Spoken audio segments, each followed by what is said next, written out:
अरहंताणं नमो सिद्धाणं नमो आयर्याणं नमो वज्रायाणं नमो लोये सव्वसाहुणं नमः श्रीवर्धमानाय निर्धूतकलिलात्मने सालोकानां त्रिलोकानां यद्विद्यादर्पणाय ते देशयामि समीचीनं धर्मं कर्म निवर्णं संसारदुःखतः सत्त्वानि यो धरति उत्तमे सुखे सद्दृष्टिज्ञानवृत्तानि धर्मं धर्मेश्वरा विदुः यदीयप्रत्यनीकानि भवन्ति भवपद्धति।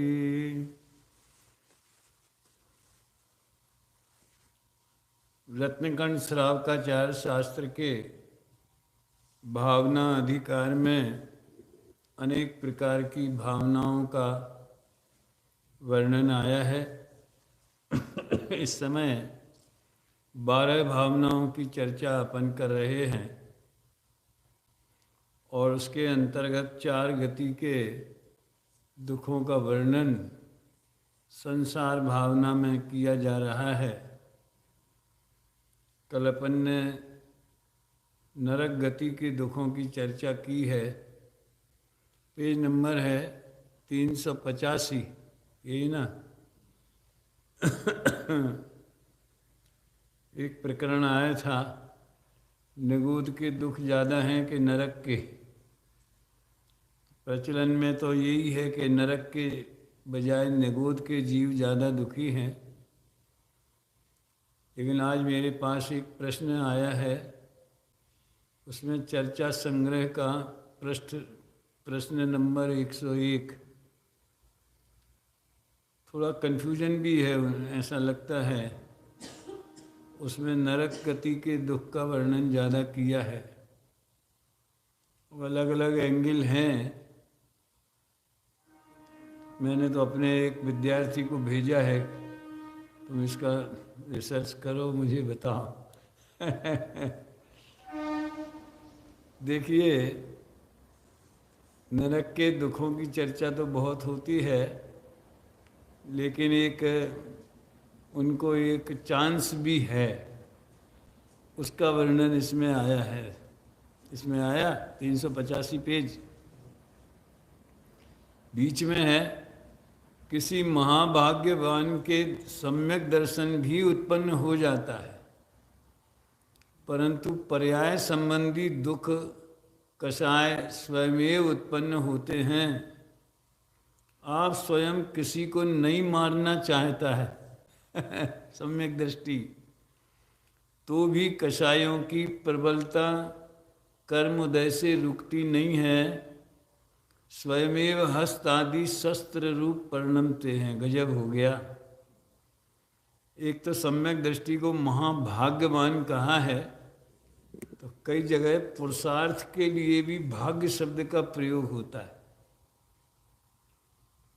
क्योंकि भाग्यवान जीव पुरुषार्थ कर पाते हैं। भाग्य माने कर्म का उदय वैसा होना, उपशम इत्यादि होना, और होनहार भवितव्यता, दो को मिला के भाग्य की शब्द बोला जाता है।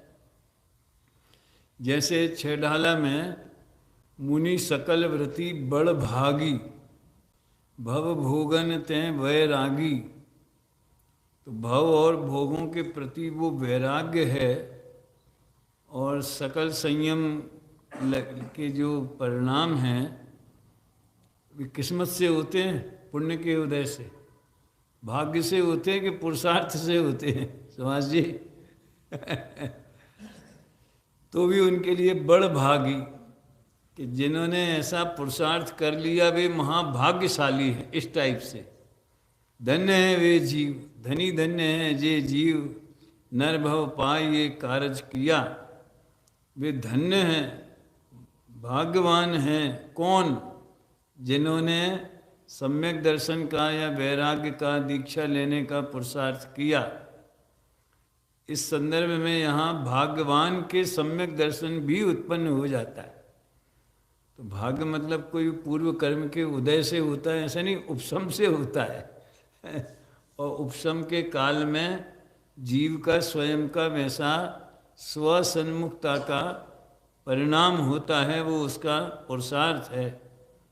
लेकिन ये विशेष बात है कि इससे सम्यक दर्शन हो गया तो कोई उसके नरक आदि संबंधी जो उदय भाव है, पर्याय संबंधी दुख और कषाय दोनों नहीं चाहने पर भी स्वयं ही उत्पन्न होता है। कषाय होती है तो दुख होगा ही होगा, और निमित्त में जो है छेदन भेदन भूख प्यास, ऐसा थोड़ी कि सम्यक दृष्टि के लिए देव ला करके वहाँ भोजन दे देवे हैं। नरक में भी सुखी है और इतना दुख बाहर में दिख रहा है, वो मेरे को तो समझ में नहीं आता वो कैसे हो सकता है। ये दृष्टि बराबर है। वो तो दवा भी लेते हैं, क्यों दुख सहन नहीं होता है। इसलिए तो दो धाराएं श्रद्धा की और चारित्र की, ये जैन अध्यात्म की खूबी है जो दुनिया को नहीं दिखती है। आपने कहा ना, वो तो दौलत राम जी ने लिखा है, बाहर नारकी कृत दुख भोगें अंतर सुखरस गटागटी। तो सुखरस की गटागटी करते तो मारकाट कैसे चलती होगी। लेकिन अनंतानुबंधी दुख नहीं होता है, अनंतानुबंधी कषाय नहीं है, इसलिए अनंतानुबंधी दुख नहीं है। तो जैसे अपन मनुष्य गति में उदाहरण है कि चक्रवर्ती इत्यादि भोग भोगते हैं और भोगों में रुचि नहीं है, उपादेय बुद्धि नहीं है, एकत्व बुद्धि नहीं है, अपने को एक ज्ञान आनंद अनुभव करते हैं, तो जितना अनंतानुबंधी कषाय का अभाव हुआ उतना सुख, उतनी निराकुलता निरंतर रहती। नहीं तो सम्यक दर्शन का क्या मतलब है फिर। और आगे चलते हैं, उनके हाथ पैर जो हैं स्वयमेव हस्तादि शस्त्र रूप परिणमित होते हैं। हाथ ही तलवार बन जाए दूसरे को मारने के लिए, कोई तलवार खरीदने थोड़ी जाते हैं। नारकियों को क्षण मात्र भी विश्राम नहीं, निद्रा नहीं, भूमि के स्पर्श का दुख ही केवली गम्य है। वाह, तहाँ भूमि परसत दुख ऐसो। अति तीव्र कर्म के उदय में कोई शरण नहीं है, शरण की इच्छा से वहाँ देखता है किंतु कोई दयावान नहीं। वाह, सभी क्रूर निर्दयी भयानक उग्र देह के धारक, अंगार समान प्रज्वलित नेत्रों सहित प्रचंड अशुभ ध्यान के कराने वाले, आर्त ध्यान की मुख्यता है उधर, तो वही है अशुभ ध्यान। क्रोध को उत्पन्न कराने वाले घोर नारकी हैं। ऐसा है भाई, कल्पना ही करी नहीं जाए, ऐसा अद्भुत स्वरूप है उधर भी। उन नारकियों के महान विलाप तथा रुदन मारण त्रासन के घोर शब्द सुनाई देते हैं। अहो, जब मैं मनुष्य पर्याय में था तब स्वाधीन होकर आत्महित नहीं किया, अब देव व पुरुषार्थ दोनों के बल से रहित होकर क्या करूं। देव, देव माने दैव, देव शब्द दो मात्रा है, दैव, दैव माने भाग्य, कर्म का उदय, पुण्य का उदय वो भाग्य है। और पुरुषार्थ, न तो मेरा भाग्य है न मैं पुरुषार्थ कर सकता हूँ। ऐसे वातावरण में दैव व पुरुषार्थ दोनों के बल से रहित होकर क्या करूं। पूर्व में जो निंद कर्म मैंने किए हैं अब मुझे याद आते ही मर्म को छेद देते। मुख्यतः जो सप्त व्यसनों में रमते हैं निरंतर जो जीव, और सप्त व्यसनों के साथ में बहु आरंभ परिग्रहत्वम, बहुत आरंभ परिग्रह, अंदर में परिग्रह अनंतान बंदी है तो आरंभ परिग्रह बहुत होता ही है मुख्यतया से। लेकिन उन जीवों को भी अल्प आरंभ परिग्रह, मिथ्या दृष्टि भी तो देव हो जाते हैं ना। तो ये तो चारित्र की बात है। जो दुख एक क्षण भर को भी नहीं सहा जाता, वो दुख यहाँ सहते हुए सागरों तक का समय कैसे पूरा करूँगा। आखिर होता ही है पूरा। जिनके लिए पाप कर्म किए वे सेवक स्त्री पुत्र बांधवों को यहाँ कहाँ देखूं। वे तो धन के विषयों को भोगने में शामिल थे, अब इन दुखों में कहाँ देखूं। गुरुदेव के प्रवचन में सुना होगा, वो तो असुर कुमार देव होते हैं ना, तो एक समझ लो एक पिता हुआ नार की और पुत्र हुआ असुर कुमार देव, भवनवासी है, वो नरकों में रहते ना वे भी। असुर भिड़ावें दुष्ट प्रचंड, तो तीसरे नरक तक जाते हैं। या समझ लो दूसरा नारकी हुआ होगा, जो भी हो, तो उनका संवाद गुरुदेव कल्पना करते हैं। तो जो पिता था वो कहता है, यार हमने तुम्हारे लिए तो किए थे सब पाप, तो हमने कब कहा था कि तो हमारे लिए करो। तुमने अपनी तृष्णा के कारण किए थे। ऐसे दुखों से रक्षा करने वाला एक दयामय धर्म ही है। वो धर्म मुझ पापी ने उपार्जन ही नहीं किया, परिग्रह रूप महापिशाच से अचेतन हुआ ये नहीं जाना कि यमराज रूप सिंह की चपेट से एक क्षण में मरकर नरक के नारकी के रूप में जन्म हो जाएगा इत्यादि मन के संताप जनित घोर दुख प्राप्त करता है। मतलब शारीरिक दुख तो हैं ही, मानसिक दुख भी बहुत है। अब कुछ नहीं कर सकता, लेकिन वो बताए ना, पूर्व की देशना याद आ जाए, पुरुषार्थ पहले का याद आ जाए। मतलब लाखों करोड़ों नारकियों में कोई एक ऐसे होते होंगे जिन्हें वहाँ सम्यक दर्शन उत्पन्न हो जाए। ऐसे तो प्रवश्यक कैसे हैं, जिसको यहाँ क्षयोपशम हुआ और पहले नरक से नीचे जाने वाला हो तो छूट जाएगा मृत्यु के समय, तो मिथ्या दृष्टि होके ही पहले नरक से नीचे जाएगा और वहाँ तत्काल कर भी लेवे। सातवें नरक में भी तो असंख्यात जीव सम्यक दृष्टि हैं कहते हैं। आश्चर्य की बात है। पूर्व जन्म में मैंने अन्य प्राणियों का मांस काट काट कर खाया है, इसलिए यहाँ मेरे मांस को काट काट कर मुझे खिलाते हैं। क्योंकि वैकृतिक शरीर में मांस होता नहीं है, तो भी वो परमाणु मांस रूप परिणमित हो जाते हैं। ऐसा पूर्व में मैंने बहुत मद्यपान किया, अभक्ष्य खाया, इसलिए अनेक नारकी यहाँ पर पिघले हुए ताम्र लोहमय रस को संडासी से मेरा मुंह खोलकर पिलाते हैं। जो पूर्व में परस्त्री लंपटी थे, उनको यहाँ पर वज्राग्निमय पुतलियाँ जबरदस्ती पकड़कर बहुत देर तक आलिंगन करती। नरक में चक्षु की टिमकार मात्र समय को भी सुख नहीं है।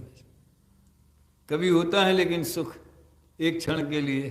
कब होता है? तीर्थंकर का जन्म होता है। थी नरक में भी शांति पड़ी जब जन्मे श्री वीर प्रभु। वह दिन था मुबारक, शुभ थी घड़ी जब जन्मे थे महावीर प्रभु। और जैसे कि मान लो बहुत ज़्यादा शोरगुल हो रहा हो, मशीनें चल रही हों, हैं, भयंकर आवाज़ आ रही हो और एक सेकंड के लिए लाइट चली जाए तो बड़ी शांति हो जाती है। वैसे उस समय भी जीव चाहे तो विचार करे, ऐसा आत्मा का स्वरूप है शांत।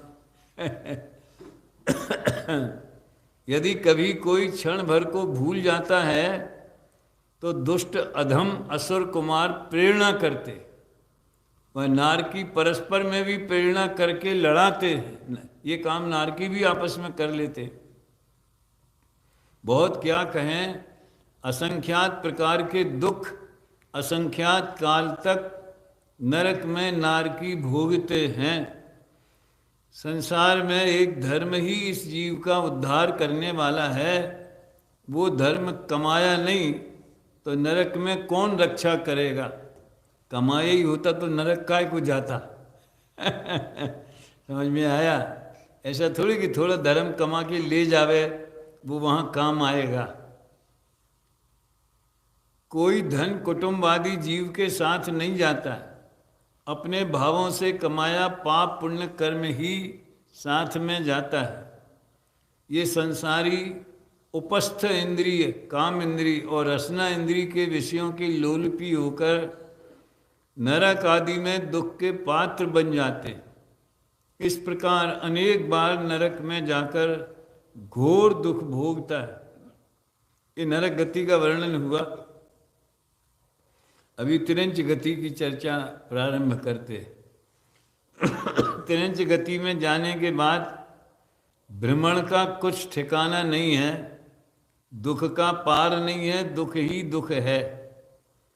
पहले तो स्थावर जीवों की चर्चा करते हैं। पृथ्वी काय में खोदना, जलाना, कूटना, रगड़ना, फाड़ना, छेदना आदि क्रियाओं से कौन रक्षा करता है? देखो ये गड्ढा वगैरह खोदते हैं, पृथ्वी खोदते हैं, टनल बना देते हैं समुद्र के नीचे, जमीन पहाड़ों के नीचे, तो वहाँ पे जो तरस जीव हैं वे तो मरते ही हैं, उनकी तो मात नहीं है अभी। वो पृथ्वी काय जो जीव है वो कितना दुखी होता होगा। और असंख्यात बात मरण करता, निगोद है वो तो, वनस्पति है निगोद तो, एक इंद्रिय है। जल काय में ओटाया गया, जलाया गया, मला गया, मसला गया, पिया गया, विष में, क्षार में, कड़वे पदार्थों में मिलाया गया। वाह, अपन कल्पना नहीं कर सकते कि इसमें एक इंद्रिय जीव भी है? गरम लोहा आदि धातुओं में, पत्थरों में बुझाया गया, घोर शब्द करता हुआ उबलता है, जलता है। पर्वतों से गिरकर शिलाओं के ऊपर घोर शब्द करता हुआ पछाड़ा खाता है। जो जो जल की दशा देखते हैं वो सब जल का एक जीव की दशा वैसी है। वस्त्रों में भर भर कर शिलाओं पर पछाड़ा जाता है, कपड़े धोते हैं ना, डंडों से कूटा जाता है। जल काय के जीवों की दया कौन करे? अग्नि के ऊपर पटक देते हैं गर्म करने के लिए। ग्रीष्म ऋतु में गर्म जमीन पर धूल पर सींचते हैं, कोई दया नहीं करता है। एक जल काय की तो छोड़ो, लेकिन वहाँ स्थूल त्रसजीव भी कितने मरते हैं। क्योंकि पूर्व जन्म में हमने दया धर्म अंगीकार नहीं किया, अब अपनी दया कौन करेगा? इसलिए तो अपने यहाँ हर प्रसंग में पानी छान करके उपयोग करना, ये इसका इतना अपने यहाँ समाज में इतना विवेक रखने की प्रेरणा देते हैं। कौन कितना कर पाए, कितना नहीं कर पाए। बड़े बड़े आयोजन होते हैं, पानी सींचा जाता है, टैंकरों में आता है, वो भर करके पिलाया जाता है, तो कौन ध्यान रखता है उतना? अग्नि काय में दबाना, बुझाना, कूटना, छेदना इत्यादि घोर दुख भोगता है, कौन रक्षा करेगा? पवन काय में निरंतर पर्वतों की कठोर भीतों की चोट पछाड़े सहता है, चमड़े में भरकर अग्नि में फेंका जाता है, धोखा जाता है, बीजना, पंखा, वस्त्र आदि से फटकारें खाता है। चलाते हैं ना पंखा तेज। वृक्षों के पछाड़े आदि से पवन काय में घोर दुख भोगता है। कहते छूटता नहीं है ग्रस्त अवस्था में। अरे कम तो हो सकता है ना, विवेक तो हो ही सकता है, इसलिए तो दीक्षा ली जाती। सटकाए जीवना हननते सब विधि दरब हिंसा टरी। वो सकल संयम लेने का प्रयोजन ही ये है कि 5 पापों से, हिंसा आदि से सर्वथा पूर्ण निवृत्ति बाह्य क्रिया में नहीं हो सकती है, तो विवेक रखे, विचार करे।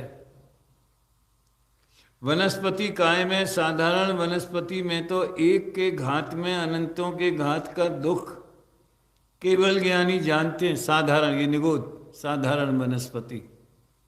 अपन तो वो करते हैं ना प्रतिक्रमण, तो एक इंद्रिय जीव से, 2 इंद्रिय जीव से सबसे क्षमा मांगते कि नहीं मांगते हैं? ये सब भाव तो वैसा होता नहीं, परंपरा में आ गया, चलो इसमें लिखा है तो अपन ने पढ़ दिया। अंदर में भाव कहाँ वैसा होता कि मैंने ऐसे जीवों को दुख दिया है, तो अपनी तरफ से ग्लानि तो होवे कम से कम। प्रत्येक वनस्पति का दुख काटना, छेदना, छीलना, बनाना, रांधना, चबाना तलना, घी तेल आदि में छोंकना, बांटना, गर्म राख में झुलसाना, घसीटना, चीरना, रगड़ना, मसलना, दबाना, घानी में पेलना, कूटना आदि घोर दुख वनस्पति काय में ये जीव पाता है। एक इंद्रिय पर्याय में बोलने को जिह्वा नहीं, देखने को नेत्र नहीं, सुनने को कान नहीं, हाथ पैर आदि अंगोपांग नहीं, कोई रक्षक नहीं, असंख्यात अनंत काल तक घोर दुखमय एक इंद्रिय पर्याय से निकलना नहीं होता है। मिथ्यात, अन्याय, अभक्ष आदि के प्रभाव से जीव के समस्त ज्ञान आदि गुण नष्ट हो जाते हैं। वो बहुत अल्प विकास रहता है, इसलिए नष्ट जैसे ही है, कोई सर्वथा नष्ट हो जाते हैं ऐसा नहीं समझना। एक इंद्रिय में किंचित मात्र पर्याय ज्ञान रहता है, आत्मा का समस्त प्रभाव, शक्ति, सुख नष्ट हो जाता है, जड़ अचेतन के समान हो जाता है। किंचित मात्र ज्ञान की सत्ता एक स्पर्शन इंद्रिय के द्वारा ज्ञानियों को जानने में आती। ज्ञानी ऐसा जानते, एक इंद्रिय कितना जानेगा आखिर। समस्त शक्ति रहित केवल दुखमय एक इंद्रिय पर्याय में जन्म मरण वेदना का दुख भोगता है। सब भूल गए, सब आगम नहीं होता तो भी अपन सुनने भी नहीं मिलता है। आगम में शास्त्रों में है तो भी कितने जीव पढ़ते हैं, कितने विचारते हैं, जैनी कितने पढ़ते हैं। अभी विकलत्रय माने 2 इंद्रिय, 3 इंद्रिय, 4 इंद्रिय। कदाचित कोई त्रस पर्याय पाता है तो विकल चतुष्क में घोर दुख भोगता है। असंगी पंचेंद्रिय भी ले लेते हैं तो विकल चतुष्क ऐसा। लप लपाती जिह्वा इंद्रिय का सताया, तीव्र क्षुधा तृषामय वेदना का मारा, निरंतर आहार को ढूंढता फिरता है।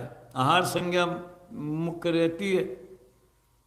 लट कीड़ा अपने मुख फाड़ करके आहार के लिए चपल हुए फिरते हैं। मक्खी, मकड़ी, मच्छर, डांस भूख के मारे निरंतर आहार ढूंढते फिरते। थोड़ी आयु रहती लेकिन वो इसी में ही जाती है सब।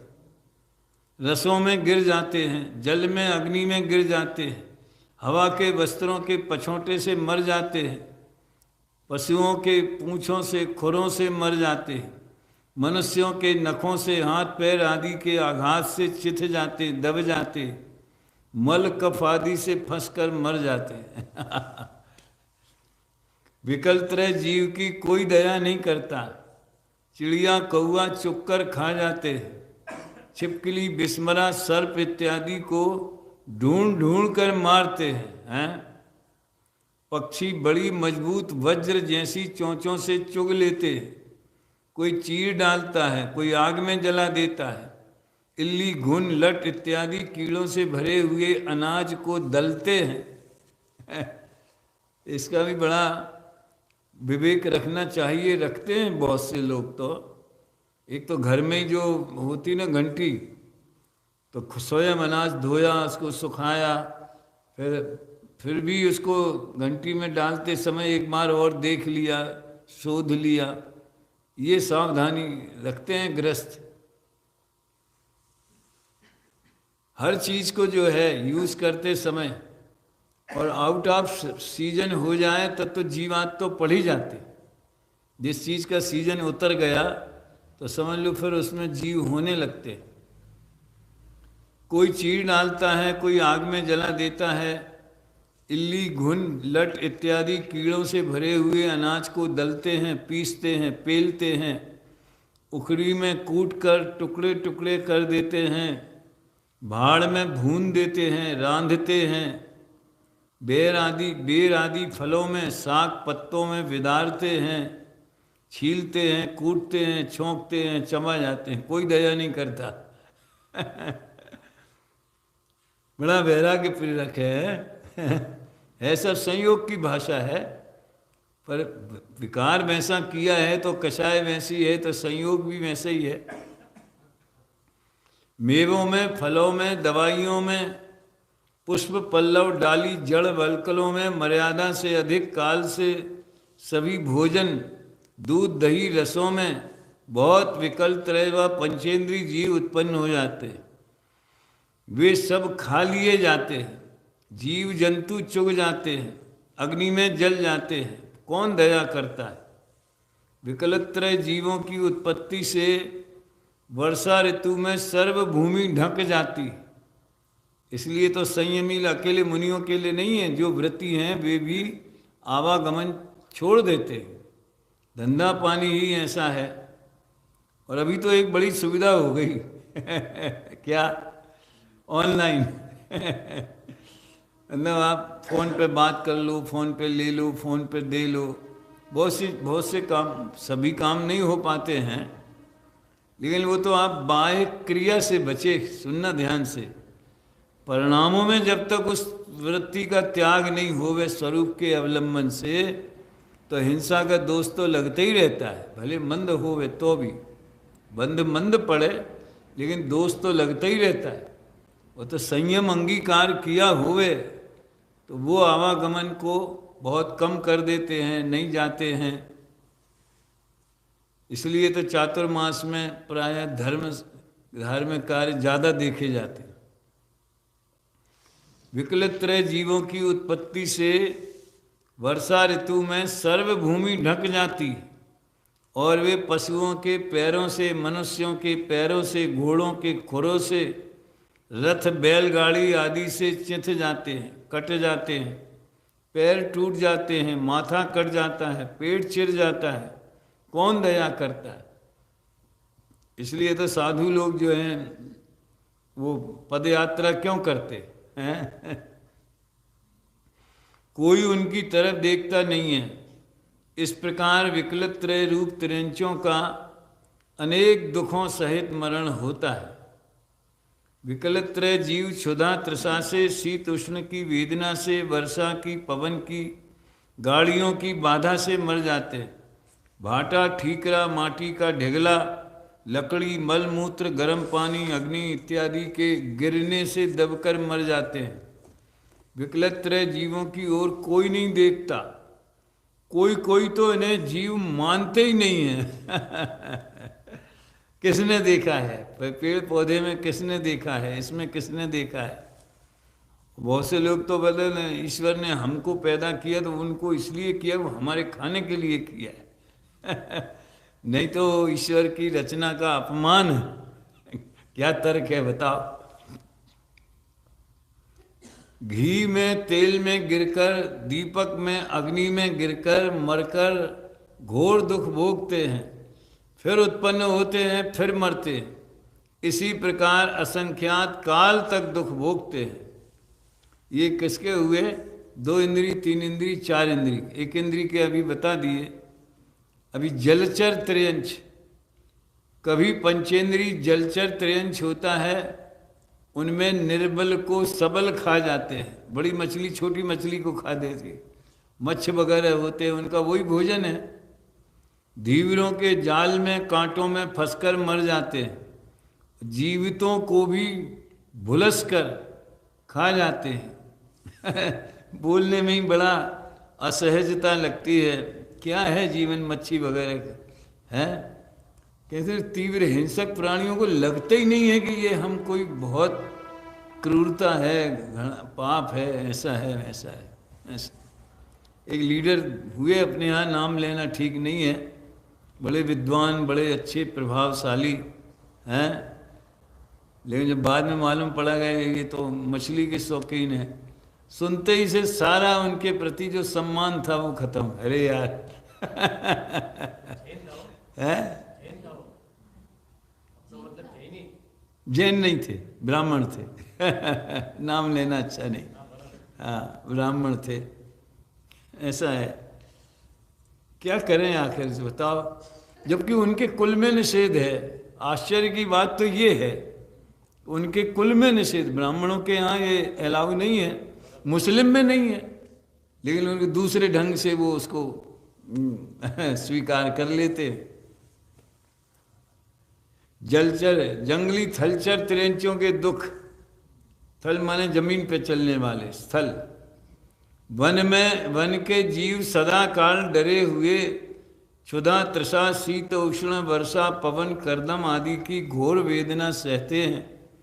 अब जो हिरण वगैरह जो है ना, कब कहूँ आप भयो बलहीन सबलन करी खायो अति दीन, वो प्रातः काल में भूख बहुत लगती है किंतु भोजन कहाँ, कभी आहार मिल जाता है तो पानी नहीं मिलता। तीव्र तृषा वेदना भोगते हैं, शिकारी पारधी जाकर मार लाते हैं। सबल हों तो निर्बलों को मारकर खा लेते हैं। वो शेर व्याघ्र वगैरह हैं, वो कोई सुखी थोड़ी रहते हैं, वे भी अपने शिकार की खोज में निकलते हैं। पारधी जाकर बिलों में से खोजकर निकालकर मार डालते शिकारी।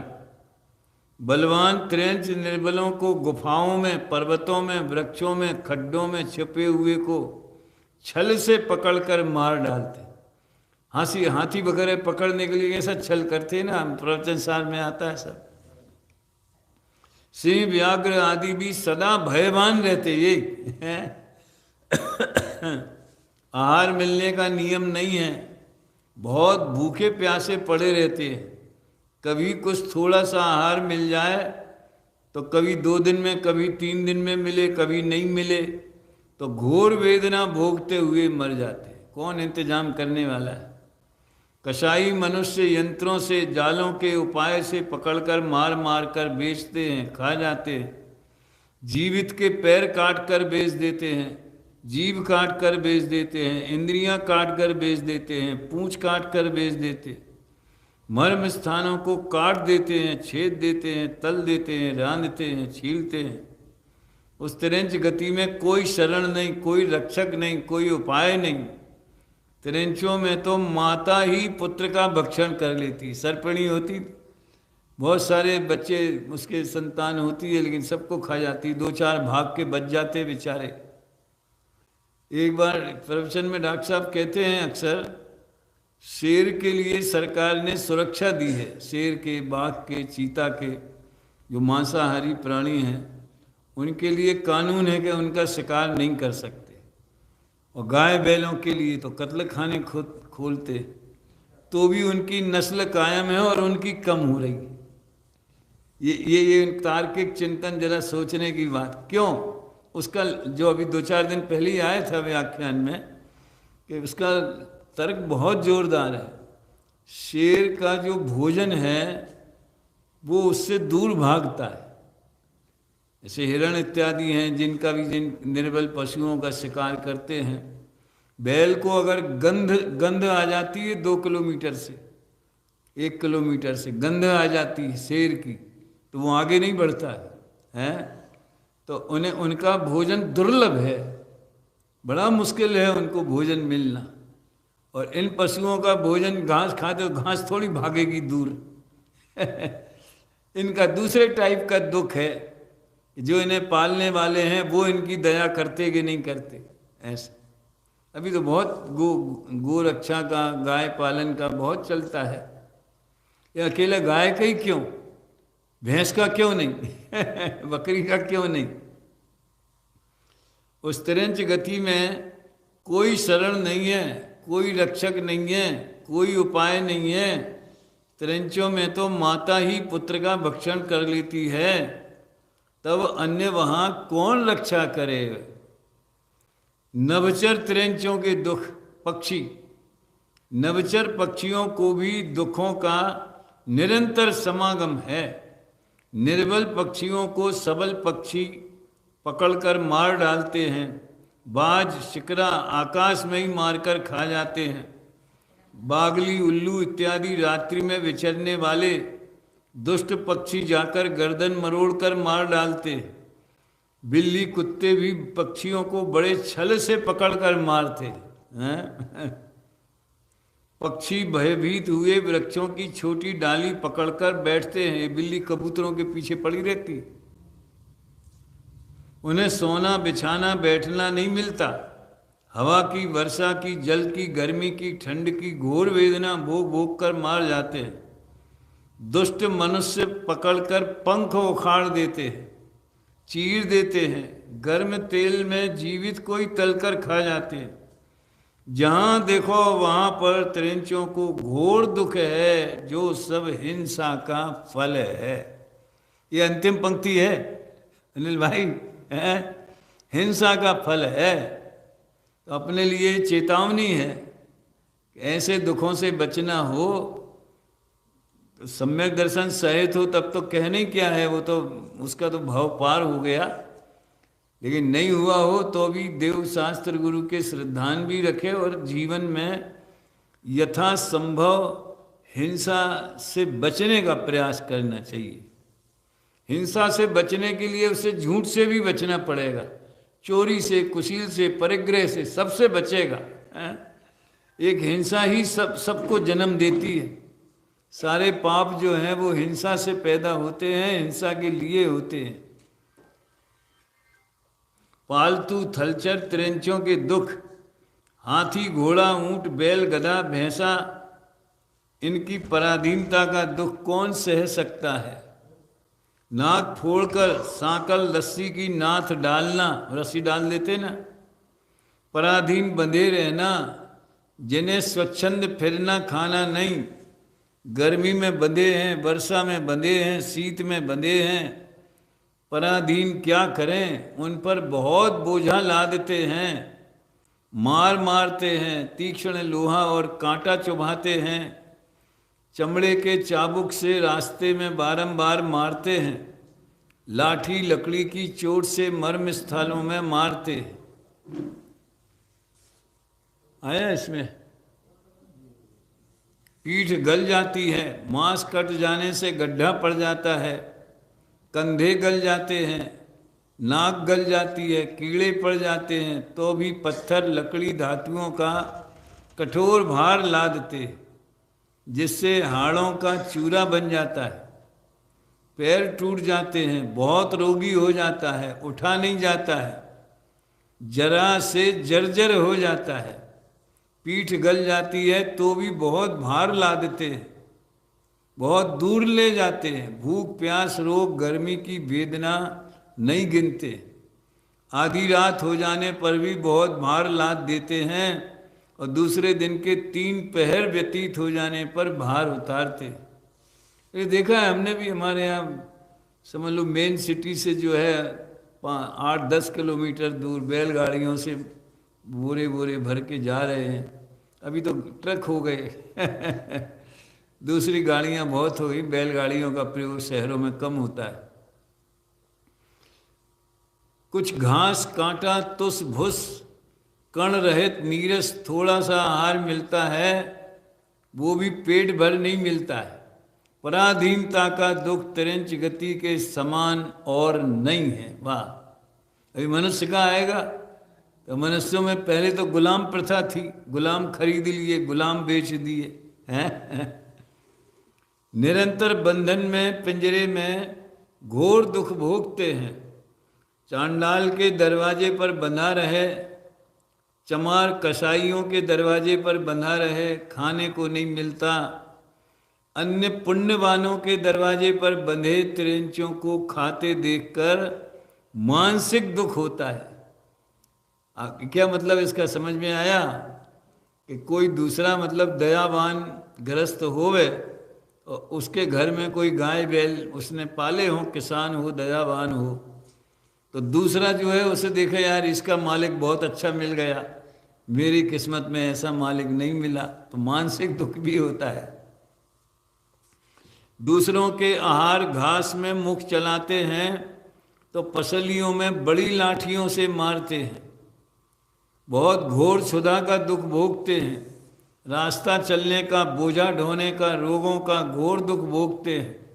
त्रिंच, बैल, कुत्ते आदि के नेत्रों में, कानों में, इंद्रियों में, पोतों में घोर वेदना देने वाली गूंगा चींचड़ा पैदा हो जाते हैं, जो सभी मर्म स्थलों में तीक्ष्ण मुखों से लहू को खींचते हैं, जिसकी घोर वेदना भोगते। कौन निकालने वाला है, कौन दवा लगाने वाला है, कौन संभालने वाला है? ये आत्मा की दशा है, ऐसी हुई है अनंत बार। जो हैं वो तो अपना भूतकाल दिखा रहे हैं।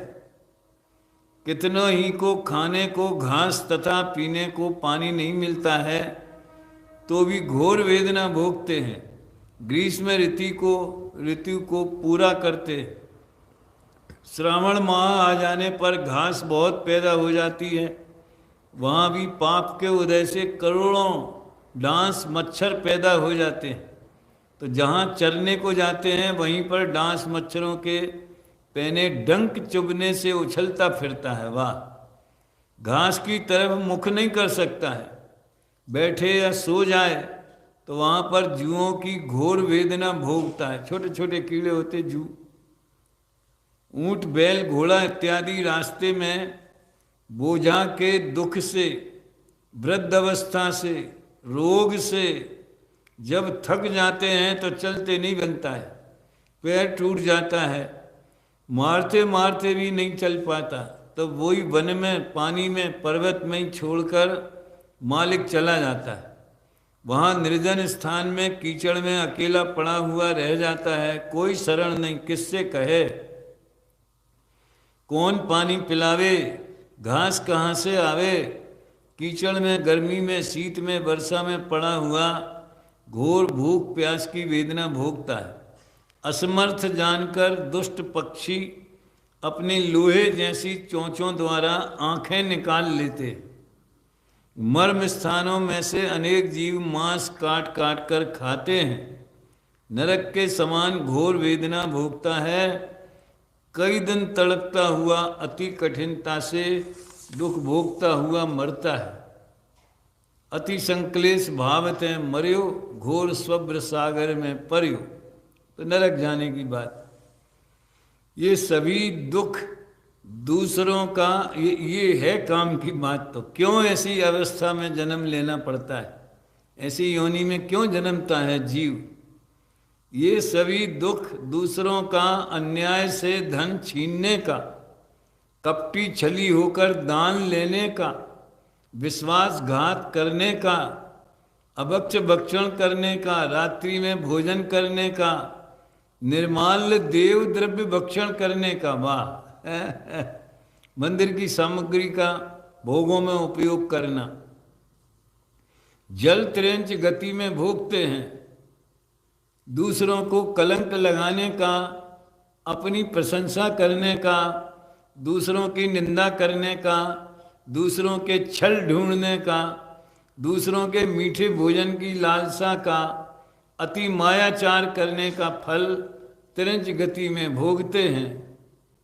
यहाँ असंख्यात अनंत भव त्रिंच गति में बारंबार धारण करता हुआ मायाचार आदि व तीव्र राग के परिणामों से त्रिंच गति के कारण, नरक गति के कारण नए कर्मों का बंध करता हुआ अनंत काल व्यतीत करता है।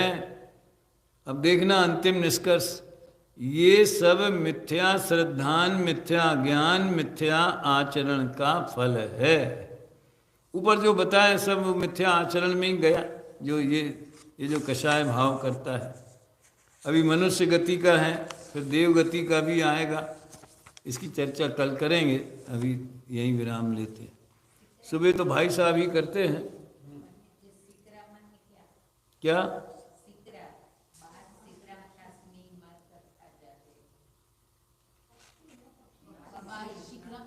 अच्छा, शिकरा पक्षी, पक्षी के नाम होगा और तो क्या है, प्रसंग के अनुसार लगा लेना।